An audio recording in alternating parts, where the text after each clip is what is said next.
Maryam Rajavi says Muslim women have an important role in stopping terror groups and repression against ethnic and religious minorities in the Mideast. قاطع باشن، موضع بگیرن. They must speak out. This is what the mothers can do. I believe it is time that women enter into the political arena. Currently, she says, Iran's intolerance and destructive behavior against its own neighbors and its own people is part of its political extremism that the international community has witnessed for years. She warns the world needs to wake up to the regime's destructive role in the Middle East and that the mullah's violent retribution has helped pave the path for terrorist groups.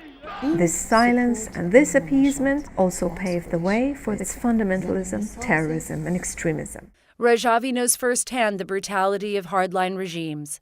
6 members of Rajavi's family have been tortured and executed.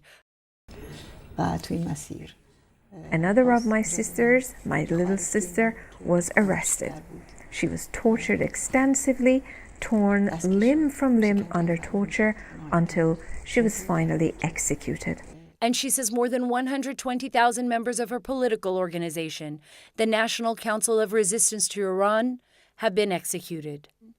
And on Monday, shortly after our interview, more than 40 people were injured after rockets struck Camp Liberty, the former U.S. military base in Iraq that houses members of the group's militant arm that have been living in exile since after the Islamic Revolution in 1979.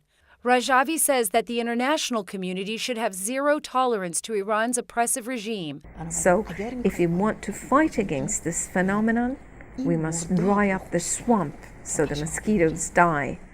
Sarah Carter for Circa.